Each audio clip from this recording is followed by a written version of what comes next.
Dragi gledači, v našата редовна емисија 13 минути за овој пат ќе ви зборуваме за работите околу конзервирањето на ранохристијанската поликонхална базилика од крајот на 5-тиот и почетокот на 6-тиот век во местноста Имарет во Охрид.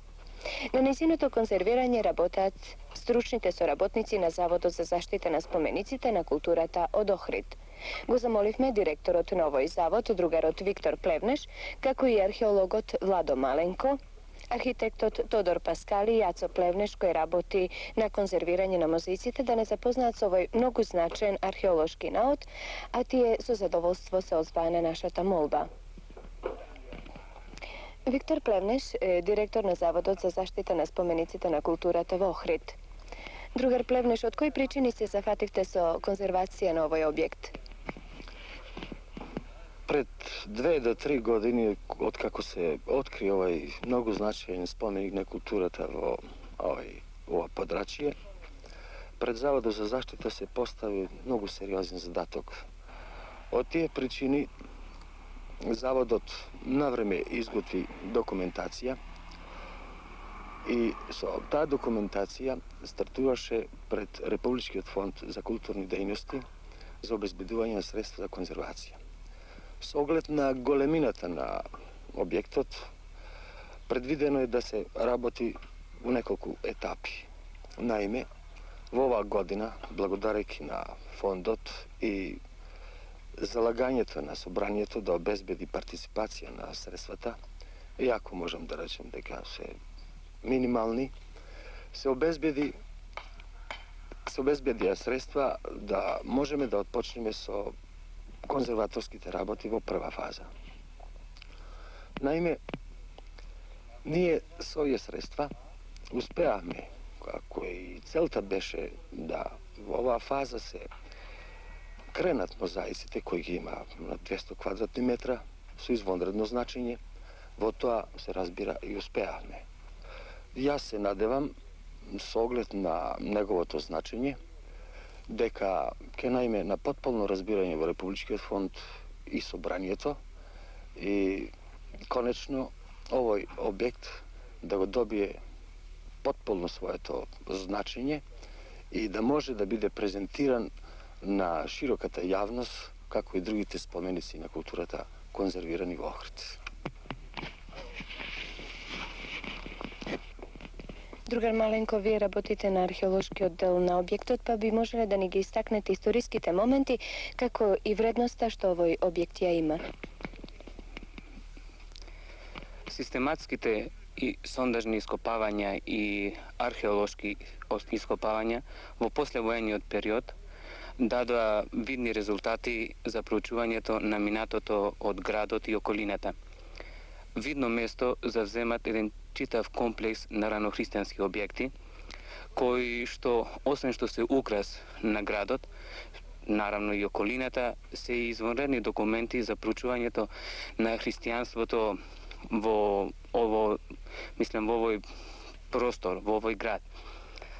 Видно место од сите, досега откриени, установени ранохристијански објекти, како што се под темелите на Света Софија, Свети Пантелемон, Богородица Первилептост, потоа откриените во студенчишта кај Билјаните извори, село Октис и Радолиште, установените со помош на сондажни скопавања во местото Попарница и на локалитетот Имарет, од цел овој комплекс на ранохристијански објекти во Охрид, централно место завзема со својата монументалност, необична архитектура и богатство на мозаични мотиви овој објект, ова поликонхална ранохристијанска црква. Овој монументален облик, кој што е долген 43 метра, широк 37 метра, кој има 4 мали конхи и 3 големи конхи со посебни простори, две проскомиди кои што се наоѓаат на северната страна, катахуменум и крстилница, која секоја просторија е украсена со мозаични украси од билни, геометриски, зооморфни и антропоморфни представи, се датира негдека кон крајот на 5 век и почеток на 6 век. Долго време не живеел бидејќи во првите децени на 6 век на Балканот има еден страховит земјотрес кој земјотрес сите антички градови во Македонија ги разрушува до темел, така и стариот Лихнит е разрушен до темел и од тогаш престанува да живее како антички град. После ова време словените мирно, без големи борби, без икакви борби доаѓаат на ова територија, пошто се наоѓале на пониско културно ниво, ненавикнати да живеат на еден степен како што се живее во касна антика или рана Византија, тие се настаниле на овој објект, така да имавме ние простори словенски настамби од овие камења од амошни, копале дупки во самиот мозаик, го разрушвале, кои што им послужувале како огништа и дупки за отпадоци. Потоа, кон 15 век, имаме една мала црквица на источната страна, од која се откопани околу 90 гробови во јужниот дел од овај простор, кое што подпомогнало и можда и допринело повеќе да се мозаикот, јужниот дел од наосот и јужната мала конха и голема конха скоро све уништи. Така да оваа година со систематските, ископавања кои што се вршеа во јужниот дел на овој објект, се откри инситу едно право огниште словенско со јама која што им служела за отпадоци и се слезе подолу од овој период што го има овој објект. Така да во катахуменумот се најде на гробови кои што датираат од 2 век, 3 век пре наша ера. Материјал кој што е најден на овој објект приликом ископавањата е разноврсен. Претежно имаме керамика, која што е од касна бронза, па имаме хеленизам, потоа Рим, па имаме словенска керамика и на крајот турска керамика. Треба да се напомене да со доаѓањето на турците во ова област, ова Имарет, која што е населиле, имаше изградено куќи баш на овој терен, на овој локалитет и од нивно време сега наидуваме на многу оштетување не само во мозаикот, него и на самите зидови, па и од копачите на злато, бидејќи во 38 година има завладено тука една златна грозница, како што е наречена, така да барале злато низ овие објекти. Имаме полно зидови кои што се скоро до самиот темел разрушени. Заборавив да напоменам дека по својата монументалност, необична архитектура и богатство на мозаични мотиви се претпоставува да овој објект и на кого за време на конзервацијата ќе му се даде најголем акцент, да било седиште на Охридската архиепископија. Вие, другар Паскали, сте ангажирани на архитектонскиот дел на објектот. До кој степен ќе се оди на неговата реставрација и конзервација и што ќе биде презентирано во завршната фаза? По археолошкото ископување, објектот беше најден во многу незавидна положба. Како што паѓаше теренот од север према југ, така и оштетувањата беа поголеми. Така да забод на времето имаше уништено поголем дел на објектот. Благодарение на тоа што објектот со својата подложна осовина е поставен во правец исток-запад, целиот северен дел беше сочуван во основа, така да при исцртувањето на архитектурата можеше да се направи детални план на целиот објект, бидејќи објектот по подложната осовина е симетричен. Голем дел од зидовите од јужната и западната страна се уништени до таа степен да дури е неможно на поделни места да се вршат и било какви реконструкции. Ова го зборувам заради тоа што објектот беше уништен до испод нивото на подот, така да немаше можност да се установат тачно односите на отворите и нивното комуницирање и движење внатре.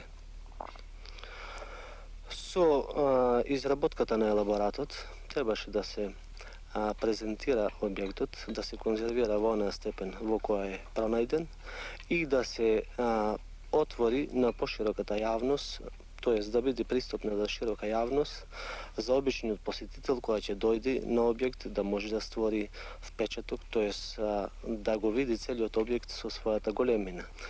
Оваа година при конзервацијата ќе одиме на конзервирање на се она што е веќе јасно дефинисано. Додека за идната година ќе оставиме дел од атриумот и останалите простори кои се распоредени околу заради тоа што самата комуникација се уште не е одредена. Aco Plevneš je slikar konzervator. Вие, другар Плевнеш, со една група соработници работите на конзервацијата на мозаиците. На какви проблеми наидовте во текот на работата? Ние наступивме со нашата екипа конзерватори, кога беше веќе теренот очистен наполно од земјиштето. Ние одма почнавме со фазата на очистување од мозаикот, кој што беше прилично загаден од разни наслаги на земји, прилично тој мозаик седел овдека, стоел испод земја, така да на места беше и доста појавена една скрама, кој што таа скрама врло тешко излегуваат. Ние бевме приморани за после другата фаза на лепење и дигање да се то тотално очисти од таа скрама која што беше појавена. След тоа наступува снимање фотографско и како уцртавање на таа целата површина. Значи, за да се добијате на целосна слика помој цртеж на мозаикот, то треба прво да се оцрта на милиметарска хартија 1:10. Тоа ќе ни послужи покасно за привраќањето, за да можеме на место да се ошири туш. Тоа се оди на фаза дигање на мозаикот. Претходно се очистува со четки, исто и на места кај што имат треба да се потреби и скалпер, со обзиром дека таа скрама, ако не е доволно дочистена, пред да се лепи, треба повторно да се очисти, да би можел лепакот добро да се врзи со газата и платното. Јас лично и сите мои колеги се уложивме голем труд до ова сезона да го извадиме конечно. И тоа го успехме, мислам.